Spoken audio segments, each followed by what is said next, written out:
Welcome back, everybody, to Open Studio. I'm Martina Flor, your host. And in this episode, I'm so excited to be having a conversation with James Hughes, who is here with me. James Hughes is an agent of Folio Illustration Agency, working with some of the busiest professional illustrators from around the world. He has also dedicated himself to helping beginners establish themselves in the industry through his YouTube channel and book, The Illustrator's Guide, where he shares practical tips on the business side of illustration. Hi, James. So good to have you on the show. How are you doing? Hey, Martina. Good to see you again. Good to see you again. James, I'm really excited to chat with you today because you have such a unique experience within the illustration industry. You have experienced the industry from both sides, so the side of being an illustrator yourself, and also the perspective of being an illustration agent. And today I want to dive deeper into that story, into your experience, into the work that you also currently do to help other illustrators kickstart their careers. And I want to also provide the audience with those pearls of wisdom that I know that you have on how to thrive in the illustration industry. And as you know, this episode is special because we are hosting it during our annual retreat with my business group mentoring program, The Big Leap. So I will be picking up at the end, I will be picking up on their questions that are on the chat. So I always like to start with like a big question and a very broad question that will probably open a lot of different windows of conversation for us. And the question is, how does a creative or an artist, illustrator, lettering artist finds that sweet spot between what they love doing and what other people want from them, what other people are willing to pay for? How do you find that intersection between your passion and what is commercially viable? Yeah, I don't think you'll get a very balanced answer from me because in my role as an agent, I tend to think very commercially. I have to think about what the client wants. And you mentioned earlier, I was an illustrator. That was my experience of being a professional creative was quite limited. Only a couple of years before I realized I wasn't a good fit for it. But finding that balance between what you want to make and what people want to pay for is a conversation that I have a lot with new artists. It's good to start with the client in mind, a client, an imaginary client, maybe. When you're working on your personal work, if your goal is to be a commercial illustrator and you want to make a living from your art, I think it's essential. But there are still ways that you can put more of yourself into the work. You can show your interests, show your hobbies. You can show your own sense of style, which obviously. I love that, that you're taking this approach to answer this question because yes, there's your passion and we want to do work that we love, but I think oftentimes as artists, we tend to focus too much on what we want to do and we focus very less on what the market needs or how can we help other people with our skills. And I love that you are having this approach of like, okay, you have to start with the client in mind. You have to start with someone who actually needs what you do. And I'm wondering, how can we help our listeners who are wondering, okay, how do I start giving shape to this client, right? How do I, as an illustrator who has a skill, start thinking about, who this client is, what do they want, what do they need, what are they looking for? What would you say are some of the steps they could be following to define this client? Yeah, it's a good question. I suppose really all the clients that an illustrator might work for, they have a problem to be solved, and that problem might be, let's say, in a magazine. Maybe the article is a complex scientific theory that they're trying to explain, and that can't be illustrated with a photo because it might be theoretical, you know. So illustration is often the only way that idea can be visualized. So you might, as an illustrator, you might be helping to explain an idea. You might be helping to explain a story. I mean, that's what kids' books are. With, let's say, something like a book cover, and I guess this goes for advertising too, and packaging, the problem to be solved is, how does this product stand out on a shelf or on a website when it's lined up next to loads of other products? So I find that illustration is very rarely used only to be decorative. Being decorative is an important part of it, of course, but actually there's a deeper problem to be solved, which is, how do you make something stand out? How do you make it memorable? How do you make it useful and practical for the client's problem? Yeah, so I think that this is very helpful, because it's about, I think a good way of going about this is identifying the problem. You know, going around, looking around and seeing, okay, what are some of the problems around me? So on a book cover, what is the problem that needs to be solved on that book cover? And from understanding that problem, you can start understanding what is your role as an illustrator in, as you said, making that book cover stand out in the shelves, right? And from that problem on, you present yourself as the person who can actually solve it. You mentioned before, James, that, and I want to go a few steps back to your own story. So you mentioned before, when we started the conversation, that you started as an illustrator and you had very few experience in that sense. So I want you to go back to those first steps into the illustration work, into the illustration world, first studying as an illustrator yourself. What made you pivot into becoming an agent, and what led also to the work that you're doing today, helping other illustrators start their career? Yeah, even before I really knew what illustration was, I was studying photography at college. I was in the darkroom, you know, doing all that, and I loved it, and I wanted to be a photographer. And then I discovered Photoshop. I was like, wow, you can do a lot with Photoshop. So I just spent a year playing around with Photoshop, making digital collages and compositions, and I guess that's what introduced me to illustration at the time. And there were some great digital artists around then that I really looked up to. Yeah, so I went to university to study illustration, and through university I was the go-to guy for technical help with Photoshop, because I knew it quite well. And then finished university, I thought, great, I'll just be a freelance illustrator. Easy, right? And then I had a few projects, but I didn't try hard enough. For one thing, I'm not well suited to being creative on command. With deadlines and that kind of pressure. And freelance life, I mean, you have my respect for doing that, because the sort of the ups and downs and insecurity don't go well with my personality. But what I found was, when clients, I had quite a good network of other creative people around me. And what I found was, when clients came to me with a project, I'd say, oh, great project. And I know exactly the right person for this project. But it wasn't me. So I became drawn to this idea of connecting creatives with projects. I had a rough idea of what an illustration agency was. So I packed up the freelance illustrating. I started my own illustration agency. That didn't last long either.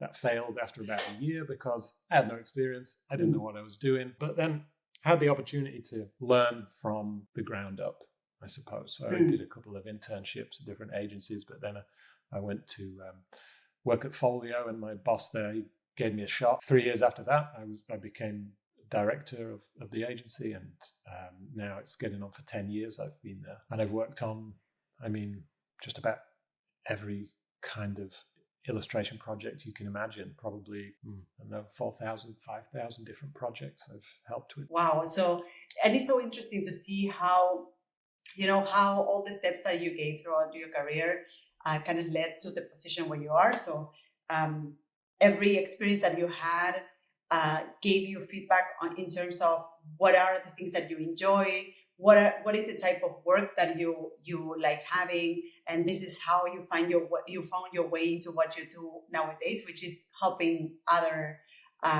illustrators. And I think it's also so valuable that you went through all the steps on your own, so that you can understand where they are at right now. So you just mentioned that you work for an illustration agency, and also that you have managed thousands of projects for other illustrators. So, and this is an interesting, you have such a wealth of experience in that. So I would love to hear what are the things that make an illustration portfolio stand out. I bet that you, as an illustration agent, you have gone through a lot of different portfolios from illustrators that reach out to you looking for representation. So when you look at a portfolio, what are the things that you are looking for?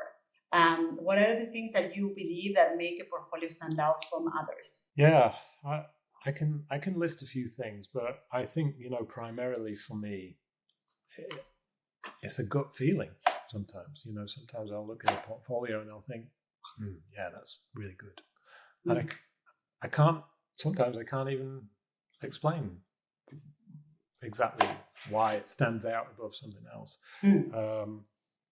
Maybe that's experience, but really it's about being memorable. I think having a portfolio of work that is memorable, that stands out. And I know, everybody says you got to be unique and you got to stand out and you got to be memorable.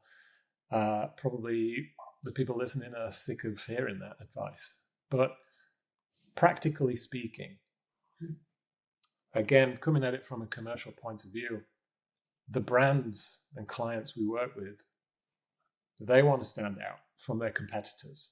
They want to be perceived as different and interesting. So people buy their products. So that then feeds down to the freelancers that they work with. They don't want to work with artists who look the same as everybody else, because it doesn't align with their goals.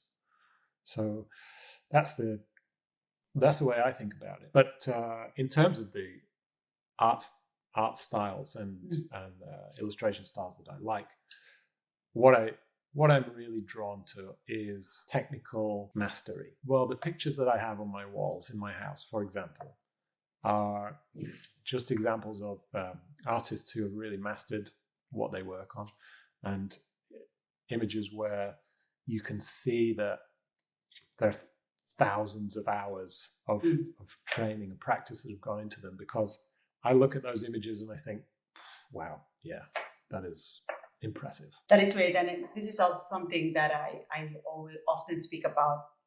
Just to add a personal note to that, I always speak about the fact that standing out should come from a place of doing great work. And even though in the very beginning you won't be doing your best work ever, because your mastery develops throughout time, like the quality of the work that I personally do nowadays is not the same than the one I was doing 14 years ago when I started, but still having the aim of doing your best work and really mastering your skill, I think should be one of the main attitudes that you should see in an illustrator and also in a portfolio. So I hear what you're saying about, looking in a portfolio, the capability to be memorable, to be, to stand out. You mentioned technical mastery, and I can imagine that listeners are thinking, okay, technical mastery, yes, I can check that out. I'm dedicating a lot of hours to to do great work. Creating beautiful work is one of my main goals as an illustrator. Now, what else?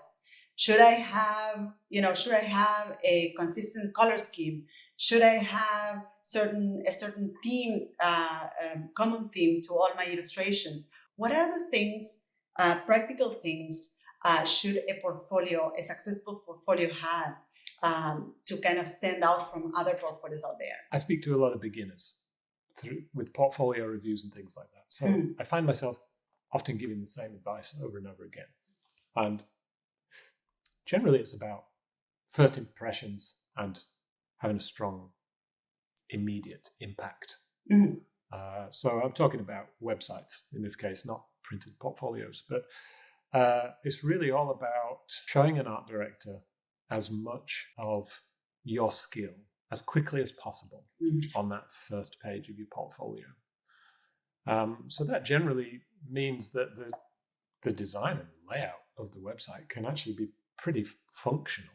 To me personally, it's not that important. It's nice if it looks good and it's well designed, but the functionality has to come first, I think. And so generally that's just a pretty regular, boring grid of images. Because I don't spend a lot of time looking at websites, portfolio websites. I can see whether it's the kind of thing I'm looking for or not within a few seconds, probably. And if it's not, I don't look any further, to be honest with you. And I feel like, hey, I don't know this for sure, but I feel like probably other people working in the creative industries, art directors and designers and things are doing exactly the same because they're busy. Yeah. So that's such a good point. So you want to have the technical mastery, but also you want to put this into a container that is very easy to understand and get that first impression of what is it, what is your style, what is your skill as an illustrator, right?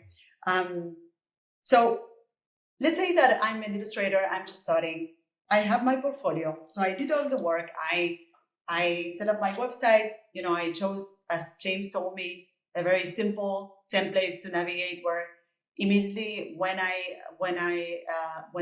visitors come to my website, they can get a first impression that gives them an idea of what is it that I'm good at. Now, what do I do next? How do I start reaching out to clients? How do I start connecting with people who want to hire me for my work? What are some effective ways in which someone that is coming new to the world of illustration can connect with potential clients? Yeah, this is a big question. I've been giving it a lot of thought recently, and I think there are a few reliable ways. None of them are quick. None of them are easy. They all require consistent effort over a long time. And you and I have spoken before about your framework for the sort of the personal network building. You start with a small circle and you build it up over time as you get recommendations and referrals and reviews. And that is a really nice organic way to do it. I think starting to work locally is something I did, but it actually meant I was working on projects that weren't really what I wanted to do at first. I was doing photography, graphic design, not much illustration in some cases, But then as time goes on, and you get more and more referrals, and you get these warm recommendations to other people, you can start saying no to certain projects that don't align with what you want to do, and lean more into what you do want to do. But yeah, that takes time, years maybe. The other way, maybe the most common way to do it, is just reaching out directly by email to clients in the areas that you do want to work in. So maybe it's publishers, maybe it's magazine art directors, maybe it's in packaging or whatever, and you just cold email them. With a bit of online research, you can find a lot of contacts. Cold emails aren't likely to get a response. The first email you send is not the important one. It might be the 5th or 6th email that you send to that person that gets a response, because they've become familiar with your work over the course of a couple of years, maybe. And then when the right project comes along, they think, oh yeah, I know somebody who works in this style. Have you been through that sort of process, Martina? Yes, I've been through that that sort of process, and I think, and nowadays I see this differently because I just have more experience in cold calling and cold emailing, and I understand that it's more a game of numbers than actual, actually the email itself. It's more a game of like consistently reaching out to clients and getting used to receiving that no or not receiving any answer, and just going through the process of doing that consistently. And I think that thinking of those illustrators that are listening right now and are thinking, okay, how do I get started with this? I think the framework that you mentioned before of like starting by by contacting the people that you already know and that already know you, that's already a much easier way of doing client outreach, because cold calling, cold emailing requires a little bit of experience. Right now I feel that I'm much more equipped to do that work because I understand what does it mean to speak to the client pain points. I understand a little bit the industry and what an editor wants versus what an art director at an agency wants, right? So I can do that much more effectively. But when you're just starting, just reaching out to the people you already know, the people that you find on your contact list on your phone, the people that you have in the contact list on your email, previous employers, people that are already work with you and you work for. This is the easiest. This is the easiest pool of people that you can contact. They know you. They will reply to you. And they know already how you work. So they have an idea at least how you are as a person. Perhaps they don't know exactly how you are as an illustrator or lettering artist or whatever. But that first connection is much more easier when you know the person than when you don't know the person. And once I love reaching out to people you already know, because you start gaining experience. You start having those first no's from people that you already know.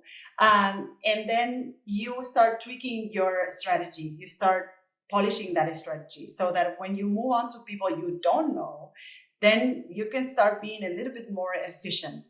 And then you can start calling and cold emailing. But I just want to say this out loud for many people listening, that cold emailing and cold calling is a strategy you can use and you should be using. But you should understand that it's a game of numbers, and it's not about you. It's more about the amount of emails and cold calling that you do in order to get results. So that's something I think that I wish someone had told me in the beginning, because when I just started and I started doing the cold email work, I was just sending perhaps 2 emails per day, and that was not enough.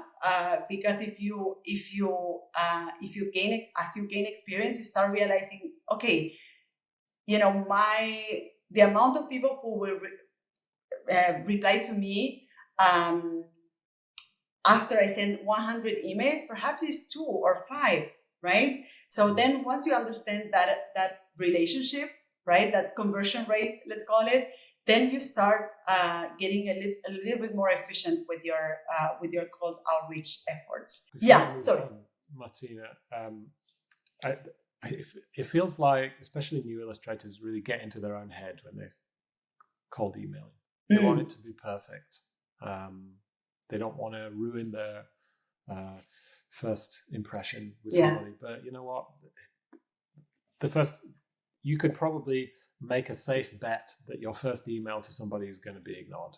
And that takes the pressure off a little bit, you know. And you get better with practice. It's going to take a while. And with your framework of reaching out to people you know, I don't know that if I could have done that, because I would have felt too embarrassed to do that. And I think the thing is, though, the people that you know, they want to help you. You know, if they know and like you, even if they don't have any work for you themselves, they want to help you. So they'll at least give it some serious thought. And actually a good way to maybe get around that mental block is to reach out to people that you know and say, do you know anyone who needs any creative work doing, rather than asking that person directly. Because then, you know, it's implied. If they have some work for you, they'll say. If they don't, they'll think about whoever else. I love that. So if it feels too icky to try to connect with people that you already know and offer your services, just reach out to them and tell them, hey, I'm doing this. Do you know someone who might be interested? They might be interested, but you're not directly reaching out to them for work. So that I love that strategy. So James, you know, many of our listeners and members that are now in the audience are leading the process of building a business around their creative skill. And some of them are pivoting. So they are letting go of clients that they have been working for and they don't want to work for anymore. And so they are building their branding anew. They are building their website from the ground up. And oftentimes that feels like a lot of the things they did before were a waste of time. And I know that I felt that when I started. So I pivoted from graphic design onto lettering, onto launching my career as a lettering artist. And I felt at that time like, oh my God, all these years wasted in graphic design. And now looking back, I think like, oh my God, thank God I had that experience at working as a graphic designer, in-house even though now I have my own business. You know, all of these experiences built up on who I am today. And they were really instrumental in some of the practical things that I do nowadays in my business. And I know that you were a stand-up comedian in the past, and you also mentioned that you tried becoming an illustrator yourself. And how do you feel that these experiences contributed to where you are nowadays? So specifically looking back at the stand-up comedian, which for everybody may be something like, what, stand-up comedian? And now you're an illustrator agent. It's like, has nothing to do. But how do you feel? Do you feel that has any or help you in some way in your career right now? Yeah. So I tried stand-up comedy for a while when I lived in London, because I was going to a lot of comedy gigs, and I thought maybe I'll try this.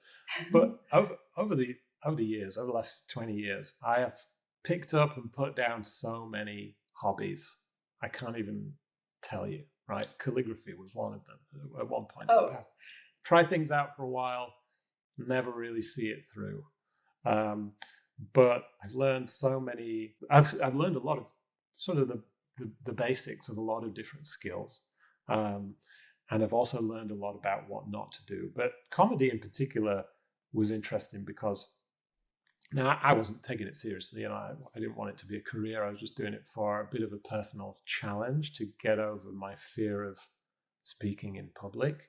I'm not sure how well it worked, but I was gigging with people who really wanted to make it. You know, they wanted to be doing big gigs, get on TV, that kind of thing, and they were super serious about it. So a comedian's job is fun. You know, it's to make people laugh. And so when they were on stage doing their 10, 20-minute set, that was it. They were making people laugh. But off stage, it's them straight off to the next gig. 40 minutes on the London Underground to a gig that's across the city, and they really were committed, and they would do things like a few of them had like gig diaries. So after every gig, they write down what got a laugh, what worked, what didn't. Maybe they thought the timing of something needed some work, and they'd write it down. So the next gig they went to, they could do it slightly differently. Now that kind of precise refinement is what makes a really good comedian, and I would say probably what makes a really good creative in any field. So it really blew me away, actually, how serious and professional some of them were. And obviously there were a lot of people who were just doing it for fun like me, and who were drinking on stage and whatever. So yeah, it's just kind of an interesting time for me to observe how those people that we think of as being just fun are actually pretty damn serious. And I think also there's a serious job behind making someone laugh. And I see here a parallel between the work of a comedian and also the work of an illustrator, in the sense of you have, as a comedian, you have 10 minutes to make people laugh. And it's like, do it or leave, right? And I think that as an illustrator, you often have as well, and as a logotype designer, as as someone that creates a certain visual image, you also have that one shot on standing out or not, right? So I think there's a big challenge in one performance for the comedians, and in one performance for the illustrators, lettering artists, logotype designers, to get the attention of people or not, right? So there's a lot of thought and work that goes into creating that image that often goes unseen. And this is a good segue to the next question, which has to do with finding the value for your work, right? So I know, because I have been side by side looking at the development of many of the members of our coaching program, but also many of the students inside my community. I see them come into a lettering course, for instance, and really develop their skill throughout the years. And I know that there's a lot of work and time and commitment put into that, right? So when you look at someone else's portfolio, when you look at the portfolio of an illustrator, where you can notice, you mentioned before, as we were speaking about portfolio and what makes a portfolio stand out, you mentioned, like, I need to see a certain level of mastery, and it takes a lot of time, effort, and commitment to get there, right? Now, how do you put a price and a value to a work that is seen as a single image? In other words, how does an illustrator is able to convey the values, or what are the tools and techniques that an illustrator can use to convey the value of a work that is seen as a single image, as a collection of a few beautiful images? How can someone be able to convey to a client, to an audience, how much work is put into getting to that single image? As simple as that image, as this image may look, because there's illustration styles that are very complex, and you can see that there's a lot of work and intricacy in the decorative elements and in the layers of work. But there's some illustration work that is very simple. It's just about a few lines. It's just about a few, combination of colors. So how can creatives and illustrators and lettering artists go about putting a value in their work and expressing that or conveying that to their clients? Yeah. Well, there's kind of two sides to that. There's the pricing question, how much do you charge for your work? And there's the value question. And the price is, how much will a client pay for it? And the value is, what benefits is the client going to get from the work that you deliver? So an advertising campaign, for example, maybe they want something very simple, bold, eye-catching, that's just basically some colorful shapes on a poster, right?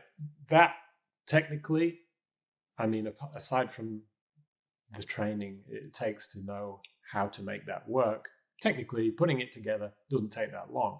But the value that the client can get from an ad like that is enormous. If it's going to make them, let's say, it makes their client an extra $100,000 a year for the next 5 years, then your value in that process is very high. You are helping that client make more money, so they should pay you for the value that you provide.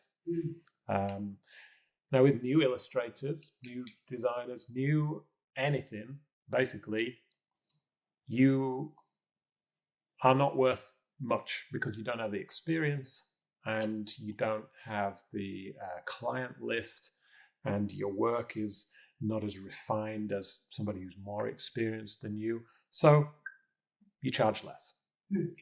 At the start of your career, you charge less. Over time, as you build up your experience and all this, you can charge more. That's true in illustration. It's true in everything. On the pricing side, you have to factor in your expenses. How much does it cost you to create the work? And let's say it takes you a week. You have to factor in all your sort of rent and utilities and things like that, basic. You also have to factor in your time, because your time has a value. And when you're a new illustrator, maybe that value is $25 an hour. When you're more experienced and you've got 15 years experience, maybe your value is $300, $400 an hour. I don't know exactly what the going rate is right now. So those are your costs, your expenses plus your time. But then if you were to just charge that price, you just work that out and give your client that price, you're not actually making a profit. You're just breaking even at that point. They've paid for your time and they've paid for your expenses, but you've got to make a profit on top of that if you want to grow your freelance business. This is how it works. You go down to your local store and you buy some bread. Maybe bread's not a good example, but you buy something off the shelf. The store owner bought that cheaper somewhere else and they put a markup on it. So whatever your costs are, you want to be thinking about putting a markup on it. And maybe that's 20%, 30%, something like that. So even and the next level of that is the license, the usage, the territory, the duration. But we need to add a markup to our costs before that, just in case a project gets killed and the client decides not to use it. Because if they say, we're not going to use it, so we're not going to pay you for the usage, you still made a profit on that project. Then you move on to the licensing, which is kind of where you get into the value question. What is the client actually going to get from this image that you're delivering? And if they're using it for like a small spot in a magazine, and it's going to be used for a month in a monthly magazine, and it's only for a relatively small area like the UK, for example, that doesn't pay much because the value isn't very high. It's a low value project. But if you move on to something like packaging, which is going to be used for a long time, and maybe it's going to be used all over Europe, and it's going to be used on the packaging itself, but also some marketing materials and social media, and it's going to be on the website and lots of different uses. The value to the client is high, so those projects are very valuable. Yeah, one thing that I often say is that the more eyes, which I think is a good way for new illustrators, especially, to understand the impact of the work that you're doing. I always say that the more eyes on your work, the more serious on your quotation. That means that the bigger the project, the more exposure, the more outlets your artwork has, and the bigger the role of your artwork in that project, the more you should be charging for that work. And that also sometimes also applies to new illustrators. So just by the fact that you are a new illustrator coming new to the market doesn't necessarily mean that you will be always charging very few. I remember that in the beginning, as I started, I had a few projects coming in the first year of I was in business. I landed my first book cover. Up until now, I had made very small book covers. I charged, I think at that time, $300, $500 for those covers, just to gather some experience. And I had my first $5,000 cover project, and it was like I was a new illustrator coming to the market, but that was a cover for a well-known author that was expected to sell many copies of that book, and therefore it paid more because, as I said before, the more eyes onto your work, the more serious in your quotation. So that's also something to look forward for new illustrators, that understanding the volume of the project, the scope of the project, can also lead to charging more for your work. So as you just mentioned, James, starting by understanding what is the total scope of the project. So how many outlets is your artwork going to be used? Is this an advertising campaign, or is it a small spot illustration in a local magazine? Is this going to have international exposure, or is it going to be used only in-house for a company? Understanding the scope of the project can also help you price your project and put a value on your work and the role that your work plays in that specific project. Can I ask about your $5,000 book cover? Yeah. Was that a price you gave to the client, or was that a budget they gave you? Yeah. So when they reached out to me, well, that was, I have to say, almost more than 12 years ago. And before I answer that, I just want to remind our members to drop the questions in the chat, because I'm going to pick them up next. So you have here James, an Illustrator's agent. So any questions that you have about portfolio and reaching out to clients and promoting your work, just drop them on the chat and I will pick them up next. So James, back to your question. So when I got that first, of course, that before that, there was some work that I did in order to get that job and to have also the confidence to manage that project, which had to do with having previous experiences with other books. So I think that the experiences that I had before with these low-paying book covers was instrumental to get me to land that high-paying book cover. So before that, I had, created book covers for other clients. I put that on my portfolio. I reached out to different publishing houses, and I got this email, or I got this inquiry coming through my illustration agent at that time, which I had just started to work with.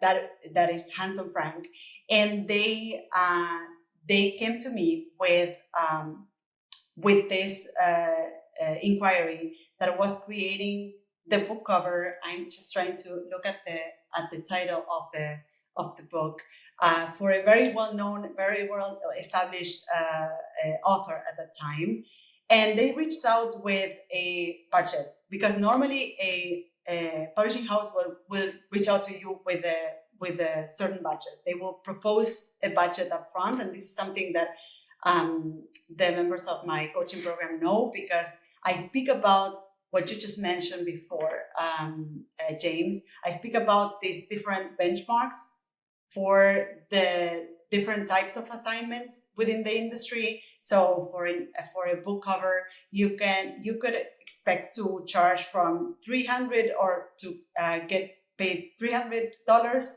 all the way up to $6,000, perhaps $7,000 for a book cover, right? So there's certain ranges within the illustration industry, and at that time they reached out with a certain budget, and I can imagine that my agent at the time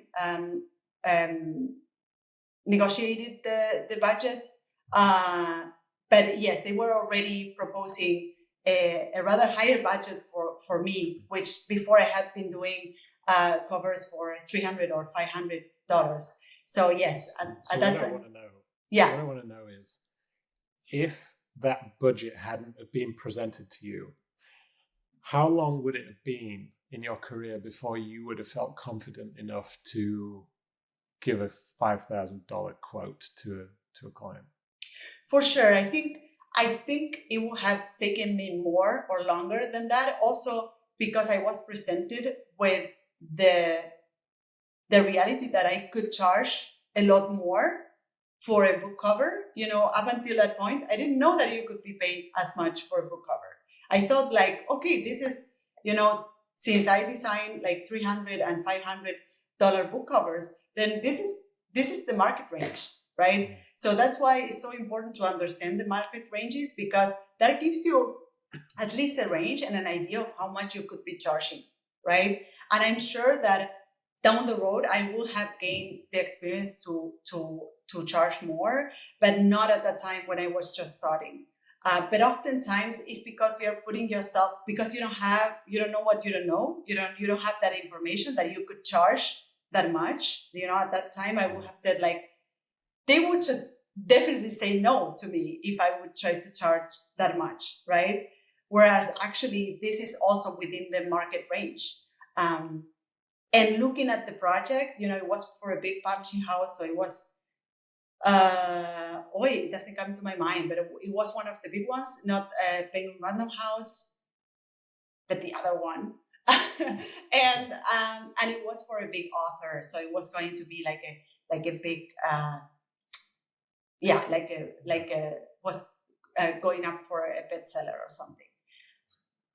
Yeah, sometimes you get those projects in where the client has a budget that you did not think was possible or reasonable, and then when you work on a project like that, you kind of graduate to the next level. Then I think you see what's possible, and you think, okay, if I want to work with more clients that have that kind of money, I need to up my game with my style and my portfolio and my presentation and my pictures, and then you can kind of work your way up the ladder like that, can't you? Yeah. And also I think it's so important to have some sort of network or community or people that you can reach out to discuss these things, because I think that sometimes we are like the worst boss to ourselves. So that we put ourselves we set the boundaries of what we could charge for very low for ourselves. Whereas if you have these conversations with other people and you understand also the market ranges, you kind of open up your mind to different possibilities. So I would like to pick up on some of the questions on the chat. Just give me a minute so that I can read through all of this. Okay, great. This is a great question for an Illustrator agent. So Michaela is asking, besides portfolio and technical mastery, which is what you mentioned before that you're looking for in a portfolio, what are the things you look for an illustrator to represent? For example, attitude, personality, that they are able to create an X amount of work in an X amount of time. What other qualities do you look in an illustrator? Yeah, somebody who is enthusiastic, I think, open to criticism, open to feedback, let's say not criticism, but just open to ideas, and will actually follow through with feedback. I do a lot of portfolio reviews, and I would say most of the people that I speak to, I can check back in on their portfolio a few months later and nothing's changed. So you've got to be willing to try things out and see what happens. It's that, but the enthusiasm is really important, I think. If you get the sense that somebody wants to be an illustrator but doesn't want to put the work in to do it, then that's really off-putting. Professionalism, it goes without saying. I'm friends with a lot of the illustrators I work with, and we have a laugh and we have a good time. But you know what? That's because they make my life easy by being professional. They deliver their work on time. They say what they mean. They give their opinion, and so I don't have to go chasing them. I don't have to worry that they're not going to do what they've said they've done, and that means we can have a really good relationship. If ever I've worked with somebody who is flaky and doesn't do what they're going to say, it makes my life difficult. So we have a muralist inside our community, and Andrea is wondering whether mural artists are considered as illustrators, and also if if there's representation for mural artists. Yeah. We just took on a new mural artist 3 weeks ago. Amazing. So a lot of the illustrators we work with will work on projects where their work will be printed onto or painted onto walls by somebody else. But this is the first person we've worked with in a while who paints their own murals, I think. But yeah, it's just illustration on a big scale. There are different considerations. There's a lot more material costs and travel and insurance and things like that, practical things, but essentially it's the same job, just on a bigger canvas. Wonderful. James, we have touched on a lot of different things today. We have touched on what makes a portfolio stand out. We also dived a little bit into your story and what led you to do the work you do nowadays. We touched on putting price on your work and doing client outreach. And I know that, many of our listeners, many of the members of my coaching program are, building these businesses around their creative skills.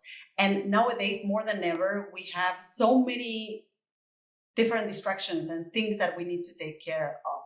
And it seems that everything has picked up like a faster pace.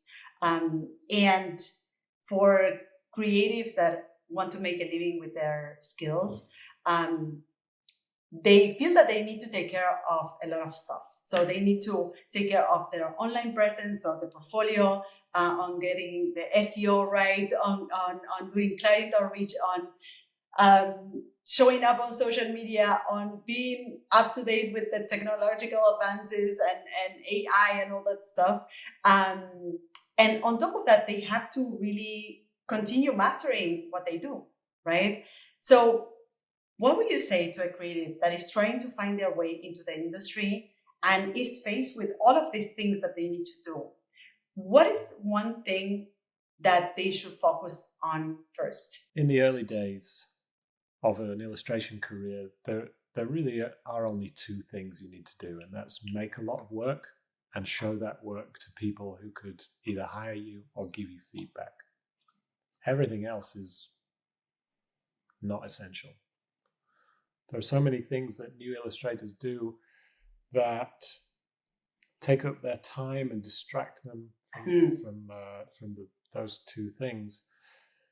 Yeah, loads of distractions. Building a social media following seems like a priority, but it's not. It's not at all. And honestly, if you get really good at what you do and you start working with clients because of the direct outreach you've done, it's going to be a lot easier to build a social media following later on. So it's not like you're missing out by not starting early. No, I don't know. It doesn't take that long to post an image every few days, right? But if you really want to get good at social media, it takes a hell of a long time to do that. So yeah, really just focus on those two priorities. Make lots of work, which involves practicing and getting better constantly, and showing it to people, emailing to people. I love that. That makes us, brings us back to the beginning of the conversation where we were really putting the focus on the creative work and how this should be the motor or the engine for everything else. How that should be your first aim. And I love that you added that other element, which many illustrators and lettering artists and creatives are holding back from, which is like, okay, you need to do that beautiful work, but as long as that work is hidden from the world, no one will know that you exist. So there's the element of doing the work, and there's the element of putting that in front of the people who will hire you to do more of the work you love. James, to wrap up the session, I would like to play a little game. The game is called Finish the Sentence. So I basically start a sentence and you complete it. So okay. Are you ready? Yeah, I'll give it a go. So all your stand-up comedian skills will come. I'm feeling the pressure. You're feeling the pressure. So I'm freaking excellent at.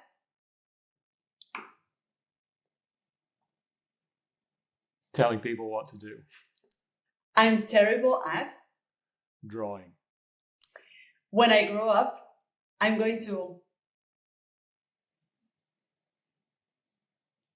Be the boss. My friends always laugh at me because.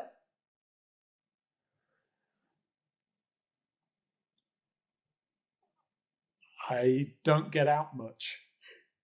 I couldn't live without. My cat. If I wouldn't be doing this for a living, I would be teaching. I love it. Thank you so much, James. Where can people find you, lastly? Oh, okay. I love that you're leaving the podcast with on a high note.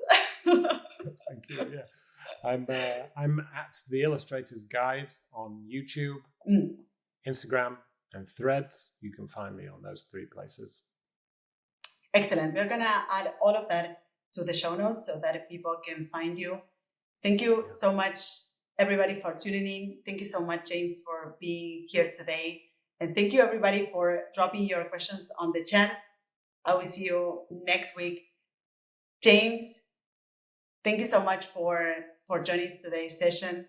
It's been really valuable, all the insights that you have shared. And thank you, everybody, for listening and tuning in today. See you on the next episode of Open Studio. Bye-bye. So this is it. I hope you loved this episode. You can find me, the host of the show, on social networks at Martina Flor on Instagram, Twitter, and Facebook. If you have a question or comments, go to martinaflor.com/podcast, where you can see previous episodes, find show notes, and send voice memos with your comments and questions. You can also watch these episodes on YouTube. Just go to martinaflor.com/YouTube to find them. You can, of course, listen to all our episodes on your favorite podcast platform. If you loved this episode, subscribe to this podcast. And if you leave us a review, it will help others find us. Thank you all for listening, and see you in the next episode of Martina Flor's Open Studio. Bye-bye.